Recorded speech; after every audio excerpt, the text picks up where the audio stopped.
Olá pessoal, tudo bem? Professor Eduardo Galante para dar sequência aqui no nosso estudo, tá? Nos nossos estudos. Por quê? Nós estamos estudando bastante o Estatuto da Criança e do Adolescente. Bem, nesse período de estudo é muito normal que surjam dúvidas.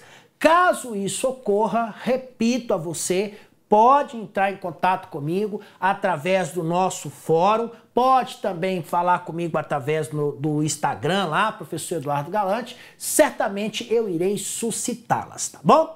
Bem, na aula anterior, nós então demos início ao que o ECA então determinou, chamou de direitos fundamentais. Nós falamos inicialmente sobre o direito à saúde, não foi isso? Eu trouxe uma série de regras lá para vocês, informações muito úteis e nós daremos então sequência a esse assunto, direitos fundamentais, tá bom? Vamos lá? Vem comigo então, professor Eduardo Galante, nós estamos estudando então o Estatuto da Criança e do Adolescente, nós estamos na aula 3, tá? O Estatuto da Criança e do Adolescente nada mais é do que a Lei 8.069 e respectivas atualizações. Gente, dando sequência ainda ao assunto direito à vida e à saúde. Isso está dentro dos direitos fundamentais, então, previstos no Estatuto da Criança e do Adolescente. Bem, nós falamos então, desde o início, que hoje a proteção integral ela busca proteger a criança não mais tão somente depois que a criança nasce, não. Desde a época lá em que ela está, né, na barriga da mamãe, desde a gestação.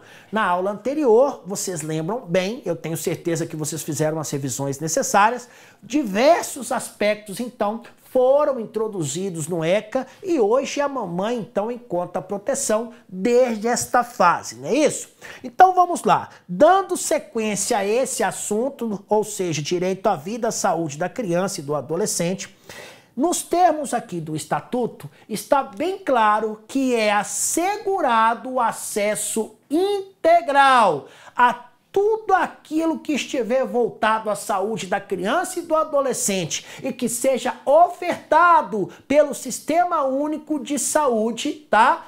Tudo aquilo que puder ser feito, então, a esse acesso, a estas ações de saúde para a criança e para o adolescente e que serão oferecidas por intermédio, tá, lá do SUS, né? Então, esse acesso será estendido, então, a esta mamãe, a esta criança, levando em consideração o seguinte, olha, haverá ali, tá? Haverá o princípio da equidade no acesso e nas ações do serviço. A ideia é justamente fazer com que isso atenda a não uma ou outra mulher, a não ou uma outra situação, mas a tudo aquilo que esteja voltado, então, para a criança e para a mamãe.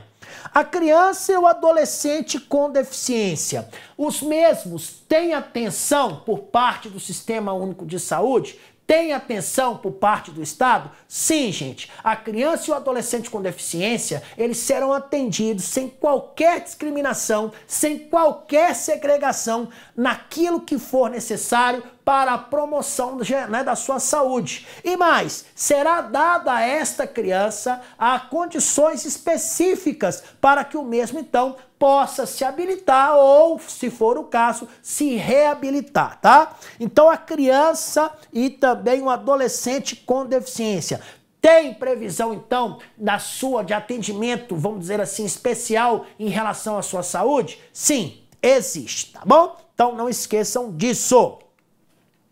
Os profissionais que lidam diariamente, ou seja, que atuam no cuidado diário e também no cuidado frequente com crianças na primeira infância. Estes profissionais, gente, terão formação específica e permanente, justamente porque eles estão tratando, eles estão lidando com uma fase extremamente importante desta criança. Então, justamente, eles precisam de todas as condições possíveis para que eles possam, então, ter condições de detectar os sinais de risco para o desenvolvimento psíquico da criança. Ah, professor, agora eu entendi. Então, esses profissionais são constantemente, então, formados, ou seja, possuem formação específica e constantemente estão, o quê? De maneira permanente, estão realizando treinamento? Estão, pessoal. A ideia é justamente fazer o quê? Detectar ali, durante o desenvolvimento da criança, qualquer aspecto ali relacionado à sua questão psíquica, tá bom? Os estabelecimentos de saúde, inclusive aqueles que possuem unidades neonatal, tá? De terapia intensiva, de cuidados intermediários, eles devem, criar condições para que os pais, Para que os pais permaneçam com as crianças e com os adolescentes naquele período em que os mesmos estiverem internados. Então, hoje a ideia é o seguinte: se vai ficar uma criança internada, a ideia é que fique junto com esta criança ali, tá? Um dos pais. Então, isso hoje já foi provado cientificamente que a presença do papai, que a presença da mamãe naquela situação, então, ajuda bastante na recuperação. Então, estes estabelecimentos deverão proporcionar meios para que isso ocorra. Professor, qual é a ideia que o senhor quer que eu guarde aqui? A criança vai ficar internada? A adolescente vai ficar internado? É necessário, então, que pelo menos um dos pais permaneçam com esta criança ou com esse adolescente. Os casos, isso aqui despenca em prova. Vamos marcar isso aí. Vamos marcar isso aí. Isso aqui, gente, cai em prova, mas olha, posso garantir uma coisa a você. Isso aqui cai, mas cai bastante. Daí, então, a sua atenção máxima com isso aí, tá? Suponha-se que uma criança dê entrada, então, num estabelecimento de saúde. E ela entra lá e aí ela apresenta alguns ferimentos, algumas marcas. Olha só o que diz o ECA. Os casos de suspeita ou confirmação de castigo físico, tratamento cruel ou degradante e no caso também de maus tratos contra crianças e adolescentes serão, pessoal, obrigatoriamente comunicados ao Conselho Tutelar. Evidentemente que outras providências serão tomadas, mas se houver suspeita ou ainda confirmação de castigo físico, tratamento cruel ou degradante ou maus tratos, deve imediatamente então ser comunicado ao Conselho Tutelar. Eu já vi prova que é o seguinte: onde está Conselho Tutelar, a banca colocou que deve ser comunicado imediatamente ao delegado de polícia, deve ser comunicado imediatamente ao Ministério Público, deve ser imediatamente comunicado ao Conselho de Paz, ou seja, nos termos que estão aqui, serão obrigatoriamente comunicados ao Conselho Tutelar da respectiva localidade, tá bom? Por favor, deem destaque a essa parte aí do nosso estudo, muito cobrada. As gestantes ou mamãe que queiram entregar os filhos para adoção. Então pode ser que a mamãe, que a gestante, manifeste desde logo e diga: olha, eu quero entregar o meu bebê para adoção. Gente, esta mamãe, ela será encaminhada à Justiça da Infância e da Juventude. Sabe para quê? Porque é o seguinte, lá na Justiça da Infância e da Juventude, serão tomadas providências para auxiliar essa mamãe nessa difícil decisão. Então lá ela irá receber orientações sobre as consequências de se entregar um filho para adoção. Lá realmente serão feitas todas as perguntas, tudo aquilo que for necessário para realmente confirmar essa intenção. Mas o que cai em prova? Gestante ou mães que querem então entregar lá, os seus filhos para adoção serão então encaminhadas obrigatoriamente, tá? É isso que eu quero que você guarde. Obrigatoriamente elas deverão então ser encaminhadas à Justiça da Infância e da Juventude. Agora olha que interessante essa outra informação que eu vou trazer aqui para você. Os serviços de saúde, em suas diferentes portas de entrada, serviço de assistência social, os centros de referência de assistência social, qualquer órgão que façam, que componha o sistema de garantia de direitos da criança e do adolescente, eles deverão, gente, conferir máxima prioridade para as crianças na faixa etária da primeira infância, que tenha então o que? Suspeita ou confirmação de violência de qualquer natureza, gente. Então, se a criancinha tiver ali qualquer coisa relacionada, então, à violência, aquele serviço que receber primeiro essa criança deverá dar atenção máxima, deverá dar prioridade máxima para esta criança que se encontra nessa situação. A ideia, tá, é justamente formular imediatamente um projeto terapêutico para recuperar, para tratar dessa criança e, se for necessário, inclusive, vai ter um acompanhamento, então, até familiar. O que eu quero que você guarde? É isso aqui, ó. Deixa eu marcar aqui com a caneta o que é que cai em prova.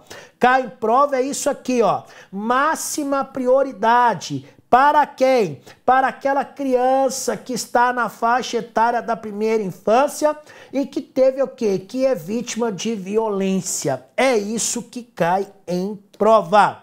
O SUS, ele irá promover programas tanto de assistência médica como de assistência odontológica. A ideia é justamente fazer o quê? Criar uma ideia de prevenção.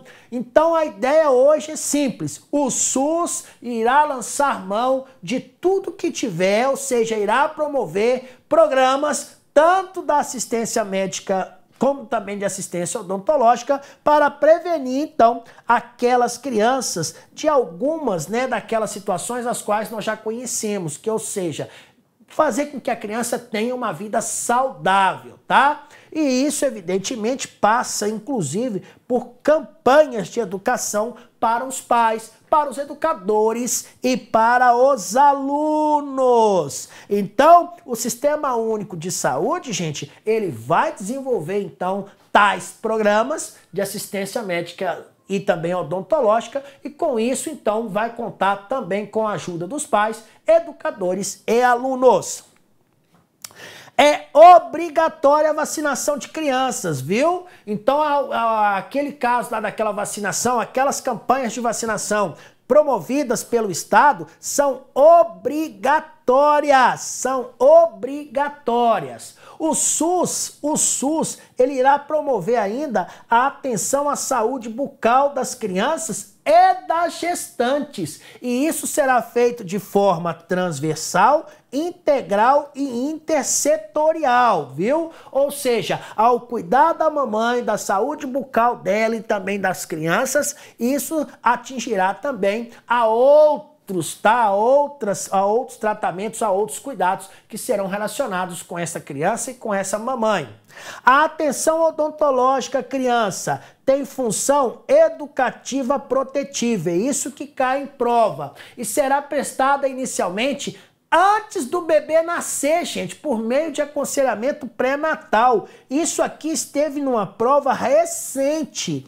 Isso aqui caiu igual está aí. Então, atenção, a banca perguntou o seguinte: a atenção odontológica à criança, ela ocorrerá mesmo antes do bebê nascer. Correto! É isso mesmo, tá? Então, a atenção odontológica ocorre antes mesmo do bebê nascer. Tudo isso aí você perceba então, que está voltado para a criança e para o adolescente, ou seja, está seguindo ali o que preconiza a proteção integral.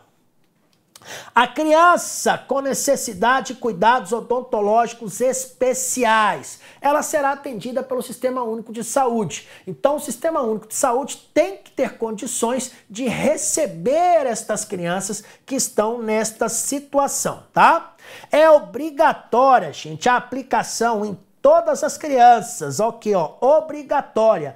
Isso nos primeiros 18 meses de vida, tá? O que é obrigatório, então, ali para todas as crianças nos 18 primeiros meses de vida, gente? A ideia é o seguinte, olha, é detectar qualquer coisa que ponha em risco o desenvolvimento, então, psíquico dessa criança. Então, a todas estas crianças aí serão aplicadas ali tudo que for necessário, todas as medidas necessárias, com a intenção, então, de realmente identificar qualquer coisa que possa pôr em risco o desenvolvimento psíquico, tá bom? Então, ou seja, a ideia é, nos primeiros 18 meses de vida, acompanhar essa criança de pertinho, justamente para, né, ver ali o seu desenvolvimento psíquico, ok?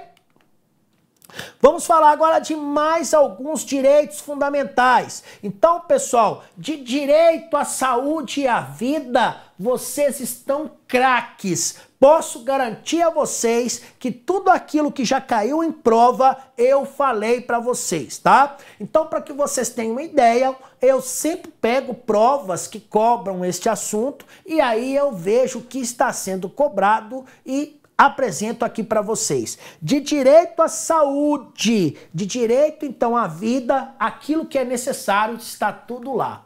Vamos falar agora, vamos falar de mais alguns direitos fundamentais agora? Então presta atenção, nós falamos então do direito à saúde, nós falamos do direito à vida, nós trouxemos ali algumas situações bem peculiares. Agora eu quero falar com você sobre mais alguns direitos fundamentais que são estendidos às crianças e aos adolescentes. Vamos falar agora do direito à liberdade, o direito ao respeito e à dignidade. Como isso está disposto no Estatuto, então, da Criança e do Adolescente? Vamos ver? Vamos lá, então? Pessoal, nos termos, então, do nosso Estatuto da Criança e do Adolescente, a criança e o adolescente, eles têm direito à liberdade, têm direito ao respeito e têm direito também à dignidade como pessoas humanas em desenvolvimento.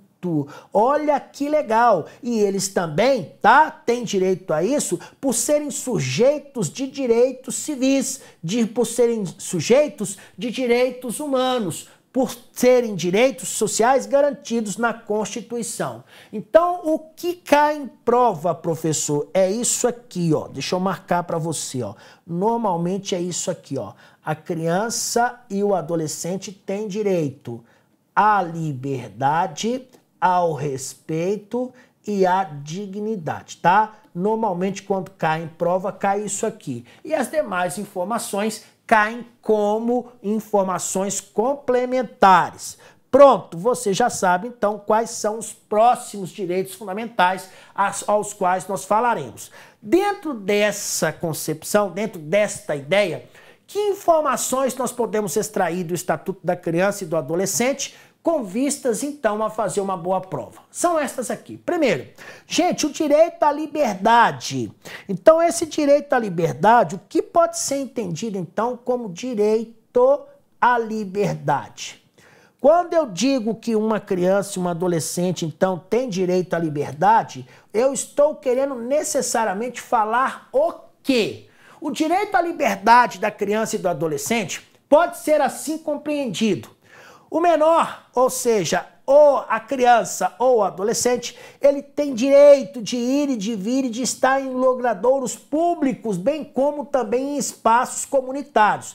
Evidentemente que terão que ser observadas aquelas exceções, aquelas restrições legais. Então, por exemplo, uma criança e um adolescente, de acordo com o seu desenvolvimento, eles podem irem, né? Eles poderão ir onde quiserem.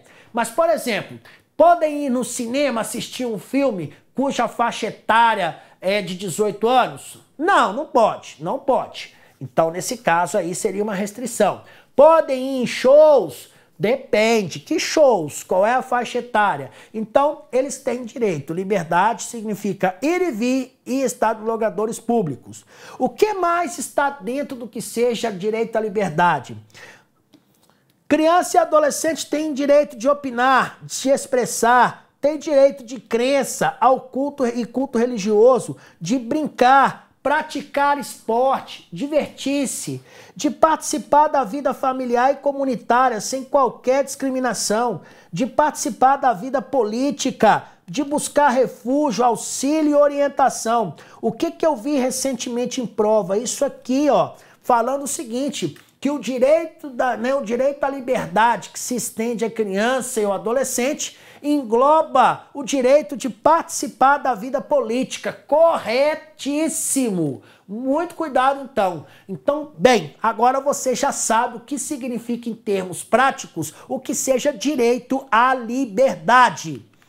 O direito ao respeito, vamos marcar isso, vamos identificar esse termo. O direito à liberdade você já identificou. Agora, e o direito ao respeito? O que é o direito ao respeito? Quando eu falo que uma criança ou uma adolescente tem o direito de ser respeitado, isso significa o seguinte, que tais não poderão ser objeto jamais, tá? Eles não poderão ter violado a sua integridade física. Então, o direito ao respeito significa o seguinte, que tanto a criança quanto o adolescente não terão violados, tá? A sua integridade física, psíquica e moral, tá? Bem como outros aspectos relacionados aos seus direitos fundamentais. Então, direito ao respeito consiste, então, nestas inviolabilidades, ou seja, os menores, aí, as crianças e os adolescentes, tem direito à sua integridade física, psíquica e moral, tá?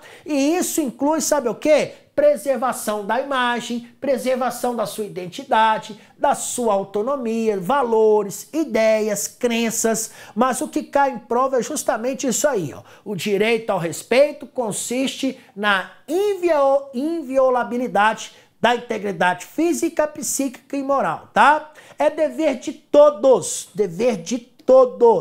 tá? Cuidar, velar, ou seja, proteger aí a dignidade da criança e do adolescente. E isso significa o seguinte, nós deveremos, tá, salvá-los, nós deveremos protegê-los, nós deveremos fazer de tudo para que os mesmos jamais sofram qualquer tipo de tratamento desumano, violento, aterrorizante, vexatório ou mesmo constrangedor, tá? Então, isso aqui cai bastante em prova.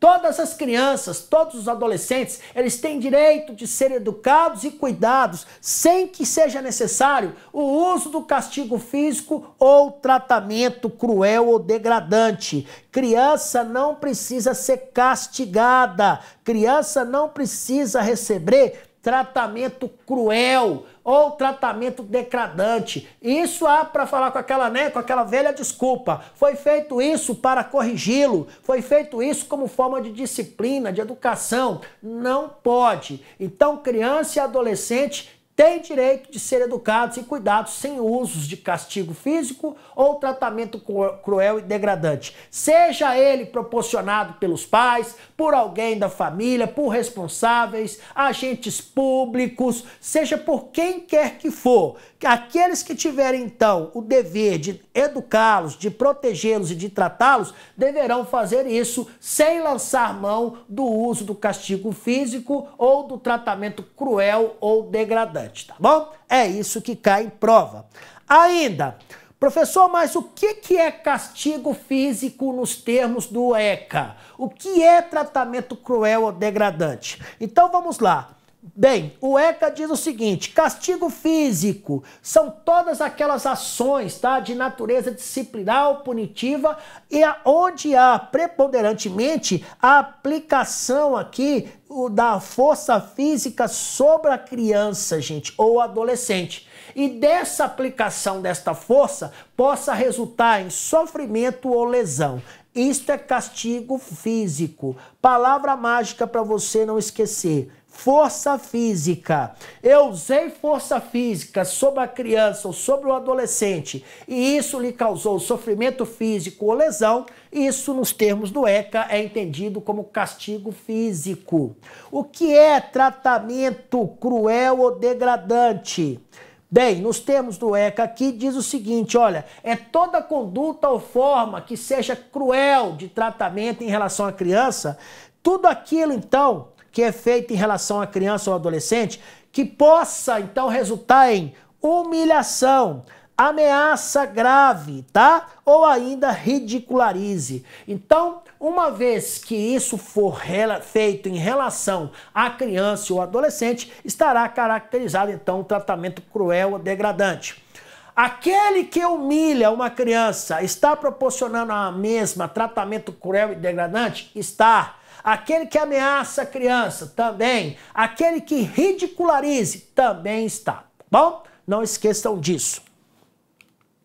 Os pais, quem quer que seja, gente, que tenha, né, responsabilidade sobre aquela criança e o adolescente, quem quer que seja, uma vez que proporcionaram a crianças e adolescentes castigo físico ou tratamento cruel ou desumano, igual está aí, ou degradante, evidentemente que estarão sujeitos às diversas medidas, inclusive aquelas de ordem penal. Mas aqui nos termos do nosso estatuto, se alguém fizer algo desta natureza aqui com uma criança, ó, se alguém proporcionar a uma criança ou um adolescente castigo físico ou tratamento cruel ou degradante, tá? Ou seja, estas pessoas estarão sujeitas, então, a algumas sanções. E que sanções são estas? Bem, isso aqui despenca aqui na nossa prova, tá? Ou quais são as medidas, então, que poderão ser aplicadas para aquelas pessoas, então,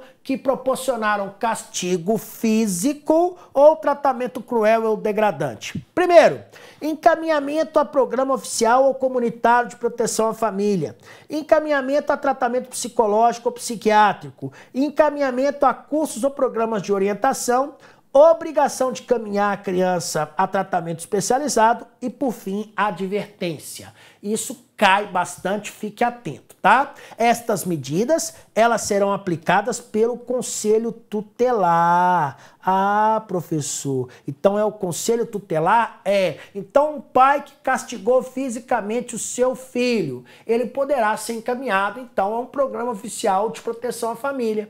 Ele poderá ser encaminhado para um tratamento psicológico e psiquiátrico.